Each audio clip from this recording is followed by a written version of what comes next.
Bismillahirrahmanirrahim. Assalamualaikum warahmatullahi wabarakatuh. Perkenalkan, saya Ana Hasanah, mahasiswa dari Prodi PGMI, Fakultas Ilmu Keislaman Universitas Islam Al-Ihya Kuningan. Di sini saya akan memaparkan jawaban UAS dari mata kuliah pengantar ilmu tafsir. Adapun pertanyaan yang pertama yaitu apa judul kelompok pertama, sebutkan ayat dan surat yang dibahasnya, serta bagaimana tafsiran atau penjelasannya. Judul makalah kelompok pertama yaitu pengertian dan perbedaan antara ilmu tafsir dengan tafsir. Dalam Al-Quran, kata tafsir diartikan sebagai penjelasan sesuai dengan lafaz tafsir yang terulang hanya satu kali, yaitu dalam Quran Surat Al-Furqan ayat 33. Nah, di sini pembahasan ayatnya itu mengenai Quran Surat Al-Furqan ayat 33 yang bunyinya A'udzu billahi minasyaitonir rajim. Bismillahirrahmanirrahim. Wala ya'tunaka bimathalin illa ji'naka bilhaqqi wa ahsana tafsira. Shadaqallahul azim.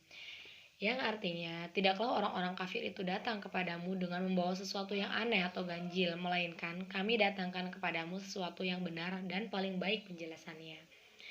Nah, penjelasan atau tafsirannya dalam ayat ini Allah mengatakan kepada Nabi Muhammad SAW, dia tidak akan membiarkan orang-orang kafir datang kepada Nabi Muhammad SAW membawa sesuatu yang batil yang mereka ada-adakan untuk menodai kerasulan Nabi Muhammad SAW. Allah hanya akan mendatangkan kepada Nabi Muhammad SAW sesuatu yang benar untuk menolak tuduhan mereka dan memberikan penjelasan yang paling baik.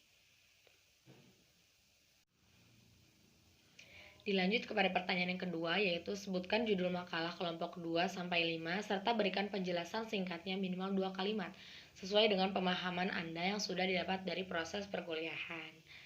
Nah, yang saya dapat dari presentasi makalah kelompok 2 yaitu dengan judul Fase-fase perkembangan tafsir pada masa Nabi Muhammad SAW dan sahabat. Nah, adapun fase perkembangan tafsir pada masa Nabi Muhammad SAW itu tafsirnya belum tertulis dan secara umum periwayatannya saat itu tersebar secara lisan. Adapun fase perkembangan tafsir pada masa musafir atau kalangan sahabat yaitu para sahabat dan musafir sangat berhati-hati dan enggan menafsirkan Al-Quran di masa Rasulullah SAW masih hidup, melainkan memilih merujuk langsung kepada Rasulullah SAW dalam perkara yang dirasa sulit dalam memahaminya. Adapun sumber-sumber penafsiran pada masa sahabat yaitu yang pertama bersumber dari Al-Quran, yang kedua sumber dari hadis Nabi Muhammad SAW, yang ketiga sumber ijtihad, dan yang keempat sumber ahli kitab. Nah, dan adapun keistimewaan tafsir pada masa sahabat yaitu yang pertama, Al-Quran tidak ditafsirkan secara keseluruhan tetapi hanya sebagian saja. Yang kedua, sedikitnya perbedaan pendapat di antara para sahabat dalam memahami makna-makna Al-Quran. Yang terakhir, sedikit istinbat terhadap hukum-hukum fikih dan tidak ada sama sekali tafsir mazhabi atau aliran tertentu. Dilanjut kepada makalah yang ketiga dengan judul perkembangan tafsir pada masa tabi'in ya. Nah, yang didapat dari presentasi atau makalah ketiga ini yaitu dalam hal penafsiran pada masa tabi'in ini berpegang pada beberapa hal, yaitu Al-Quran itu sendiri dan riwayat yang mereka ambil dari para sahabat yang diperoleh dari Rasulullah SAW, dan juga riwayat yang mereka ambil dari sahabat yang bersumber dari sahabat sendiri, riwayat yang mereka ambil dari ahli Alkitab yang ada pada kitab-kitab mereka, dan dari apa yang dibukakan Allah kepada mereka atau melalui ijtihad dan penalaran terhadap kitabullah. Adapun keistimewaan tafsir pada masa tabi'in yaitu yang pertama, terdapat banyak kisah Israiliyat dan Nasraniyat. Yang kedua, penafsiran dikembangkan dengan metode talaki atau perjumpaan langsung dan riwayat atau periwayatan. Yang ketiga, perkembangan tafsir dipengaruhi oleh berbagai mazhab keagamaan yang muncul pada saat itu. Dilanjut kepada makalah yang keempat dengan judul fase perkembangan tafsir periode masa kodifikasi. Yang saya dapat pahami dari presentasi makalah kelompok 4 itu, yang pertama, tafsir masih belum dibukukan secara sistematis. Yang kedua, muncul beberapa ulama yang menulis tafsir secara khusus dan berusaha memisahkan antara penafsiran Al-Quran dari usaha pengumpulan dan pembukuan hadis, serta menjadikan sebagai suatu ilmu yang berdiri sendiri. Nah, yang ketiga, muncul mufasir yang dalam aktivitasnya mulai meringkas sanad-sanad dan menghimpun berbagai pendapat tanpa menyebutkan pemiliknya. Dan yang terakhir, sejalan dengan perkembangan ilmu pengetahuan, maka pembukuan tafsir sudah mulai mencapai kesempurnaan yang ditandai dengan banyaknya cabang ilmu pengetahuan serta banyaknya mazhab yang bermunculan. Adapun makalah kelompok 5 yaitu tentang gaya bahasa Al-Quran atau uslub-uslub Al-Quran.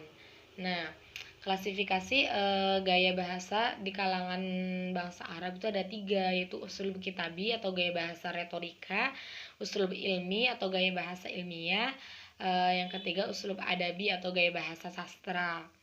Sedangkan karakteristik gaya bahasa Al-Quran itu yang pertama ada susunan kata dan kalimat Al-Quran, yang kedua ada redaksi, dan yang ketiga ada ketelitian redaksinya. Adapun di sini ragam gaya bahasa Al-Quran itu ada 4. Yang pertama al-jadal atau gaya bahasa perdebatan, yang kedua amsal atau gaya bahasa perumpamaan, yang ketiga al-aqsam atau gaya bahasa sumpah, dan yang keempat al-qasas atau gaya bahasa berkisah. Nah, itu pemaparan sedikit penjelasan dari makalah kelompok 2 sampai 5 yang dapat saya pahami dari presentasi kelompok tersebut.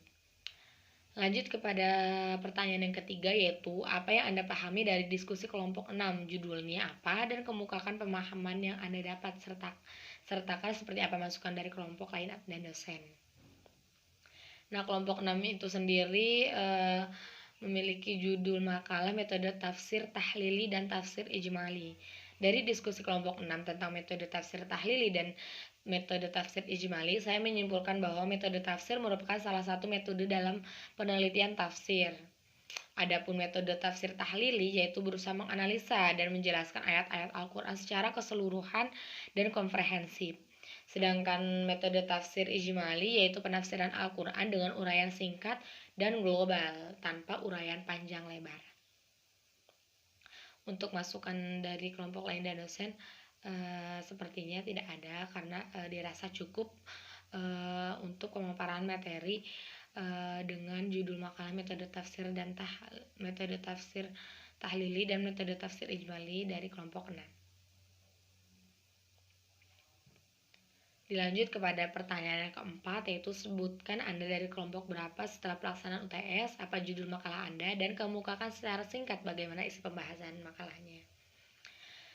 Kebetulan saya dari kelompok 6 dengan pembahasan atau dengan judul makalah metode tafsir tahlili dan tafsir ijmali. Saya di sini akan menjelaskan pembahasan atau isi dari pembahasan dari makalahnya dengan judul metode tafsir tahlili dan metode tafsir ijmali. Nah, di sini metode tafsir tahlili yaitu menjelaskan ayat-ayat Al-Quran dengan meneliti aspeknya dan menyingkap seluruh maksudnya. Metode tafsir tahlili memiliki ciri-ciri. Yang pertama, membahas segala sesuatu yang menyangkut ayat tertentu dari segala aspek. Yang kedua, mengungkapkan asbabun nuzul ayat yang ditafsirkannya jika ayat tersebut memiliki asbabun nuzul. Yang ketiga atau yang terakhir, menafsirkan ayat pada ayat secara berurutan dan dalam pembahasannya selalu melihat kolerasi antara ayat untuk menemukan makna penafsiran itu. Sedangkan metode tafsir ijmali ialah menempatkan setiap ayat hanya sekedar ditafsirkan dan tidak diletakkan sebagai objek yang harus dianalisa secara tajam dengan wawasan luas. Adapun ciri-ciri metode tafsir ijmali yaitu yang pertama, mufasir tidak banyak mengemukakan pendapat dan idenya. Yang kedua, mufasir melakukan penafsiran Al-Quran dari awal sampai akhir tanpa perbandingan dan penetapan judul. Yang ketiga atau yang terakhir, mufasir tidak banyak memberikan penafsiran secara rinci tetapi ringkas dan umum. Meskipun pada ayat-ayat tertentu memberikan penafsiran yang cukup luas, namun tidak pada wilayah analitis. Lanjut kepada pertanyaan yang terakhir, yaitu pertanyaan yang kelima. Coba Anda jelaskan perbedaan tafsir dan takwil, serta berikan masing-masing contohnya. Nah, perbedaan tafsir dan takwil, para ulama membedakan antara tafsir dan takwil itu tersebut tersendiri atau menurut mereka.